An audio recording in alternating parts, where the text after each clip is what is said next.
You have a project that is almost finished, not abandoned, not forgotten, almost finished. The hard part is done. The idea exists. The structure works. Someone else would probably call it ready. But you keep touching it. You adjust the opening, change the title, research one more example, rebuild a section that was already clear. Every edit feels responsible. You tell yourself you care about quality. Maybe you do. But if quality were the only goal, the project would eventually leave your hands. Some work stays unfinished because unfinished work is safe. I learned this while staring at something I'd spent weeks improving. It did not need another week. It needed to be sent. I knew that. I also knew what sending it would mean. The project would stop being a private possibility and become a public fact. People could judge it, ignore it, misunderstand it, compare it with better work. Maybe the response would be silence. As long as I kept editing, none of that could happen. I could still believe the final version would be exceptional. I could still introduce myself as someone capable of great work without letting the work provide evidence. That is the part of perfectionism nobody likes admitting. Sometimes perfectionism is not the pursuit of excellence. It is identity protection. You are protecting the image of who you might be from the evidence of what you can produce today.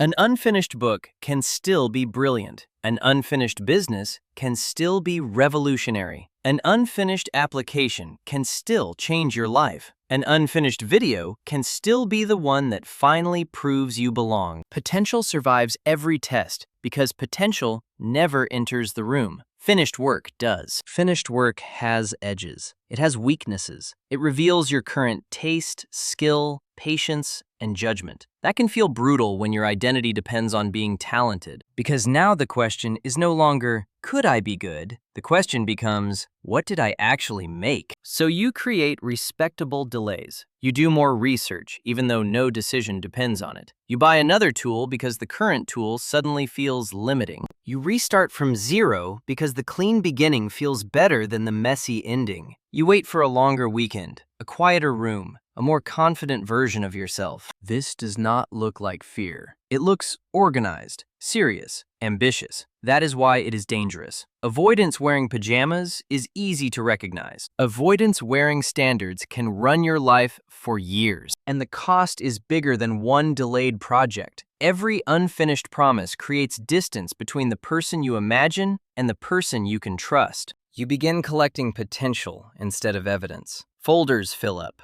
notes multiply, plans become more sophisticated. Your actual body of finished work stays small. Then shame enters. You know you are capable of more, but capability without completion starts feeling like a story you keep telling yourself. The answer is not to stop caring about quality. Care deeply, learn the craft, respect the audience, fix what genuinely fails, but learn to separate craft from cover. Before another revision, ask one question. What specific outcome will this change improve? Will it make the instructions accurate? Will it remove confusion? Will it solve a real defect, protect someone from harm, or deliver the promise more clearly? Good, make the change. But if the honest answer is, I might feel less exposed, stop.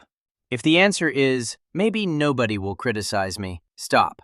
If the answer is, then it will finally feel like the work of the person I want to be, pay attention. You may not be improving the work anymore. You may be asking the work to protect your identity. It cannot. No version can guarantee admiration. No amount of polishing can remove the risk of being seen at your current level. This is especially hard when people once called you gifted. Being the talented one sounds like confidence, but it can become a cage. You start believing every finished result must defend the label. A normal draft feels dangerous because normal work might expose you as normal. So instead of practicing in public, you protect the reputation in private. You compare your first visible version with somebody else's 10th year. You judge the rough edge before reality has even touched it. And because the standard is attached to your identity, lowering the scope feels like lowering yourself. But scope is not self-worth. A smaller finished promise is not evidence of a smaller person. It is evidence that you can choose, complete, and learn. And that current level is not a verdict. It is a location. You can only move from a real location.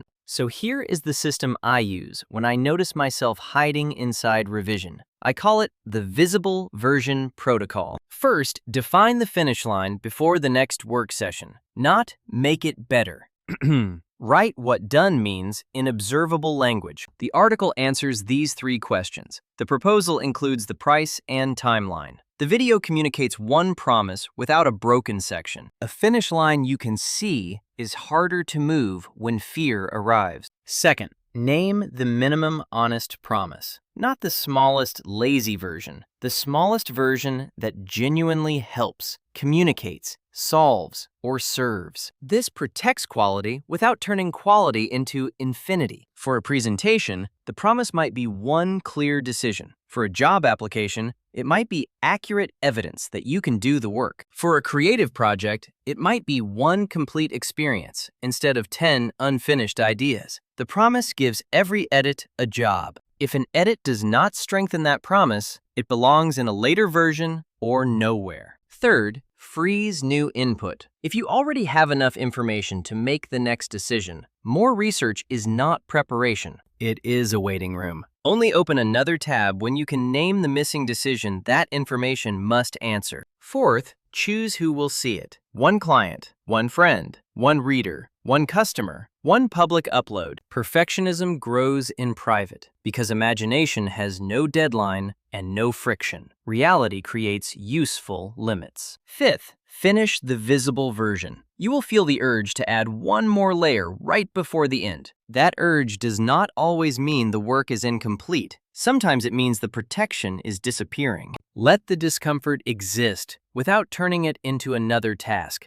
Set a short release window, 10 minutes to check the required details, one export, one final read for errors that would break the promise. Not another creative reinvention. The final check should close the work, not reopen your identity. Then send it, publish it, submit it, export it, hand it over, put it where reality can answer. And when reality answers, do not turn the response into an identity trial. Use it as information. Maybe the opening was weak. Good, now you know. Maybe nobody cared. Painful, but useful. Maybe the work helped one person exactly as intended. Maybe it was better than your fear predicted. Every real response teaches more than another week of imaginary judgment. This is how quality actually grows. Not through one protected masterpiece, but through visible versions, honest feedback, and another attempt. Notice what changes after several completions. You stop asking each project to introduce the perfect version of you. You become less dramatic about individual results because your identity is no longer trapped inside one attempt. One weak piece does not destroy you. One strong piece does not complete you. You are building a body of evidence.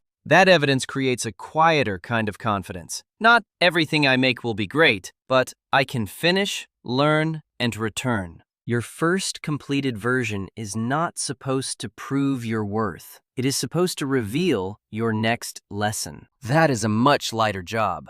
There are situations where you should slow down. Safety matters. Accuracy matters. Legal and professional obligations matter. Other people should not pay for your impatience. But most of the projects haunting your laptop are not bridges, surgeries, or emergency systems. They are emails, applications, videos, proposals, designs, workouts, conversations, and decisions. They need care. They do not need immunity from criticism. So pick one project that has been sitting at 90%. For the next 24 hours, do not reinvent it. Write the finish line. Complete the minimum honest promise. Fix only the defects you can name. Then put it in front of one real person or one real audience. Your hands may shake a little. Good. That means the work is finally leaving the place where your identity could control the outcome. You do not need to feel fearless. You need to let reality replace fantasy. Because unfinished potential can protect your image, but only finished work can build your life.